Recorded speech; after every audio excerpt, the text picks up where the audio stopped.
Welcome back to Chemistry 1032 Lab Online. I am your host, Dr. Russell Betts. I'll be guiding you through today's experiments, which involve carbohydrates. Carbohydrates are pretty cool. They taste good anyway, that's for sure. In part one of today's experiment, we'll be looking at the carbohydrates that are in food. So go ahead and grab some food item from your pantry, out of your fridge, that has a nutritional label on it, and read off how many calories are, or how many grams of carbs are in that food item. And you're going to do a quick calculation to figure out how many calories that is. We'll talk more about it later. Parts 2 and 3 is a modeling experiment. You're going to need your candy model kit again. You're going to be making models of mono and disaccharides and polysaccharides, but I made those for you because those are pretty complicated. I wouldn't want to torture you with those. They're very complicated, as you'll soon see. Part 4, the student will explore the hydrolysis chemistry of polysaccharides. So basically the first step in digestion of polysaccharides is hydrolysis, breaking them down from big carbohydrates to little carbohydrates that are more digestible by enzymes in your body. Part 1, grab that food.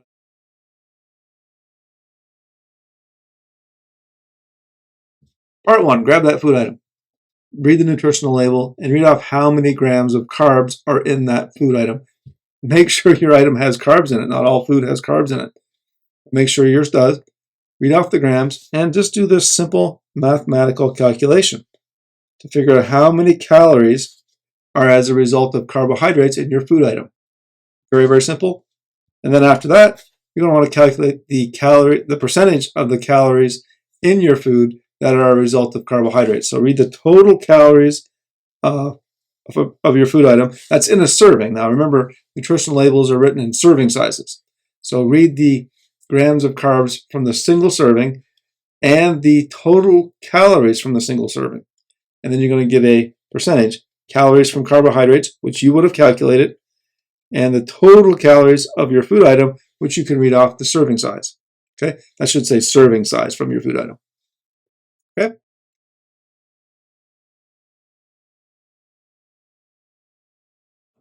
All right, class, let's build our monosaccharides together. You're going to need your red, your white, black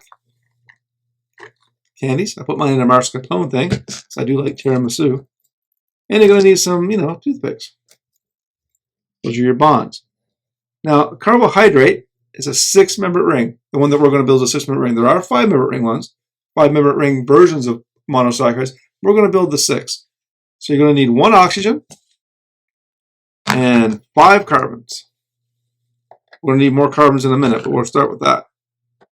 Okay, so 5 carbons and 1 oxygen. Now, we're going to make this as simple as possible. We're not going to get too bent out of shape about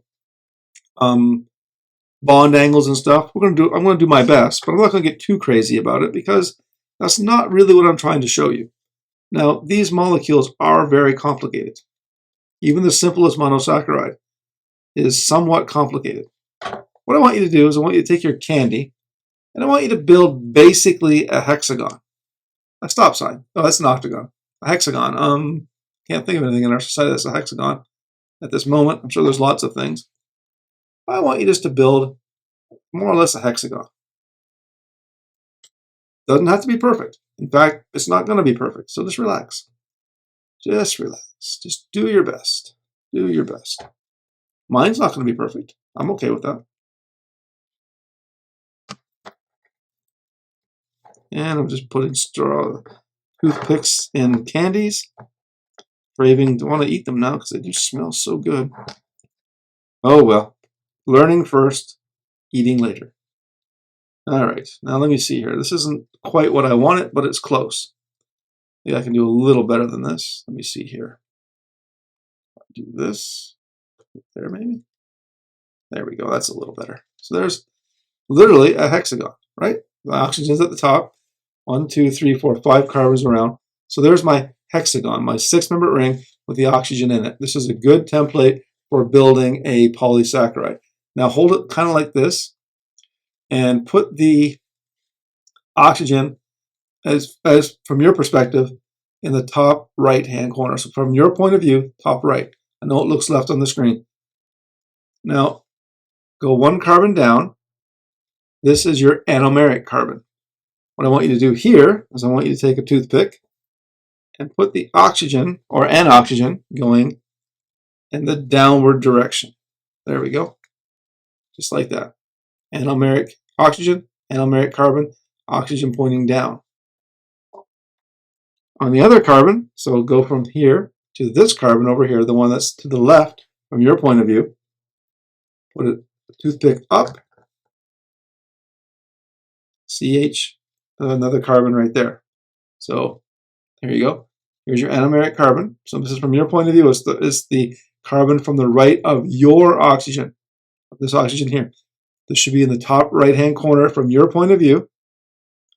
One down is your anomeric carbon. One to the left is another carbon that needs a carbon going up. So it should look something like that. And on this carbon, put an OH. Now, if you're having a hard time following me, that's okay. You can rewind, pause, fast forward, do whatever you want. You can also look in the book, in the manual. There's lots of drawings of carbohydrates in there that I've done for you. And you can kind of follow along from there as well. All right, it's getting a little floppy, and that's good because carbohydrates are floppy. They move around a lot. You know, they have lots of what we call degrees of freedom. They do move quite a bit. So there we go. So now we have this so far. And now we're going to build out the rest. So what I'd like for you to do is take 3 toothpicks, and then on the 3 remaining carbon that we haven't done anything with yet, this one, and this one, just put toothpicks, some pointing up, some pointing down. Doesn't matter which way.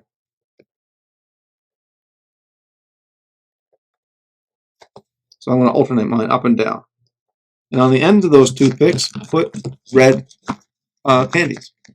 Those are your oxygen. Now, if you're thinking that this is getting pretty complicated, you're right. Carbohydrates are complicated. Their structures are not simple. They're very complicated. And I'm not even putting the hydrogens in yet. This is just the, oh, my carbon's having a hard time here. This is, whoops, see, it fell apart. Very floppy. Now, the bonds are not floppy. The bonds are very strong in carbohydrates. But the molecule itself has lots of freedom to move. Okay? Notice how it's bending and twisting all just by me holding it. The gravity is making it bend and twist. They'll do that naturally. They are floppy molecules. Okay, so I'm not going to put the hydrogens in because it gets a little bit too messy. What I want you to focus on, though, from your point of view, find your oxygen in your ring. From your point of view, put it in the top right-hand corner. Okay? So there's my oxygen. From my point of view, it's in the top right-hand corner. I look to this carbon, the one to the right of it, the one if you're going around a clock, it's clockwise. This carbon right here. Notice my oxygen here is going in the downward direction. Now it's getting really floppy. It's in the downward direction. Okay? That's alpha. This is an alpha monosaccharide. Alpha monosaccharide. Now, your molecule is probably very floppy. That's okay. Take a picture of it, submit it. You made your molecule. Now I want you to make another one just like it. Make another one just like it. And put them together. Now, I'm going to kind of do my own thing right now. I'm not going to say much. It's probably going to be in fast forward for you guys. And I'm going to build my second monosaccharide and put them together for you and show you what it looks like. Yep, it's going to be big and gangly and complicated. And that's only 2 sugars. Imagine if we had thousands of these things piled into one molecule. Amylose, amylopectin, cellulose, polysaccharides. Even more complicated, crazy complicated from very simple molecules. All right, guys, so here we go. I'm going to build my next model. I'm going to put this one aside. I'm going to build another molecule just like it. Just like it. And again, if you have a model kit, fine, you can use that. Nothing wrong with using a model kit. Just I don't like having students spend money if I don't have to. So I don't require you to. I think you can get what you need to get from this just by using candy. Just by using candy. Now, if you can't hold it in your hands, just set it down on the table. Do your best. You know, I'm not looking for perfect. I don't think anyone's looking for perfect. Just get the idea of what these molecules are looking like. Just get the idea of what these molecules are supposed to kind of look like. without spending a lot of money. Because, you know, money's tight these days, right? And candy tastes good. Let's all face it. Candy just tastes good. So there's my other molecule. And I'm going to leave out some important stuff here, just because I want to make this molecule as simple as possible. Okay.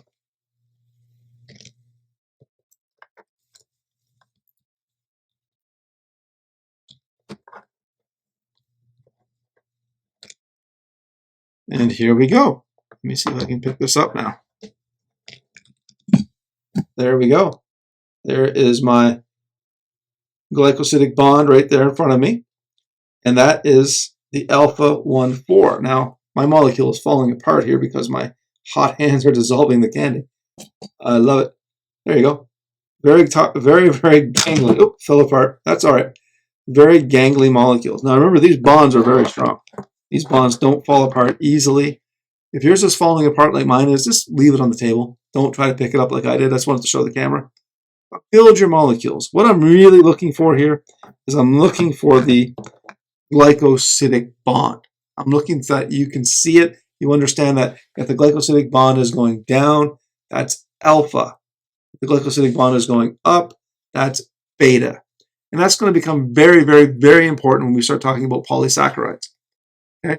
Because cellulose has beta glycosidic bonds. Amylose and amylopectin have alpha glycosidic bonds. And this is a very important distinction. All right? You need to kind of know it. All right, guys, so let's move on to part 3 of today's experiment.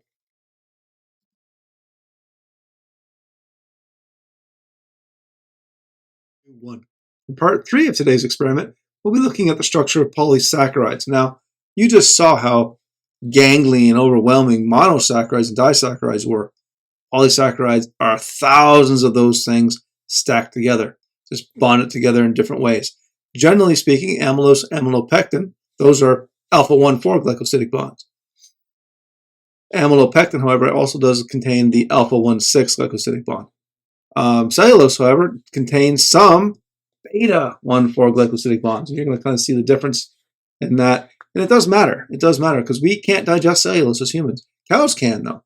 But humans can't. We don't have an enzyme that will break down that beta-glycosidic bond. So it's pretty cool. Now, in the experiment video, I'm going to go through that with you very carefully, very succinctly, because they're so complicated.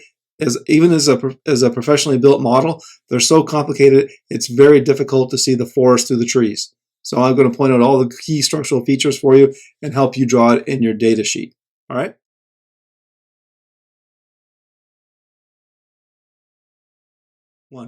In part 4 of today's experiment, we'll be looking at the hydrolysis of polysaccharides.